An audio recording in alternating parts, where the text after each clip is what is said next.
the number goes up, rates are going down. To help understand this, you have to understand the bond market, what he was just saying. So the bond market is basically, here's what we focus in on right through here. We focus in on the MBS. This is a mortgage bond. All you have to understand is this number right through here. If the number goes up, rates are going down. Well, the number went down today, so what happened to rates? Well, they went up. Okay, so here's what happens is the Bank of Japan, they come in and they increase their interest rates. Okay, so that's going to draw more investors. So a lot of Japanese companies and governments and so forth, they invest in the U.S. Treasuries, and that is our U.S. bond market, and the mortgage bond is a piece of that.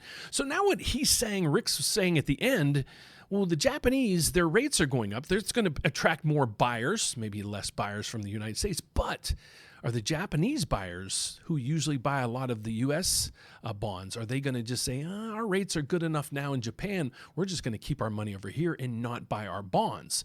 What would happen then? Well, that's where this comes into play. That's going to mean less demand for this bond. So less demand, it's going to bring the prices down. That's what's happening today. So the assumption in the bond market is this isn't going to be good news for our U.S. bonds, and part of that bond market is the mortgage bond scenario. So this is bad news for bonds today. When this ticks down, mortgage rates go up.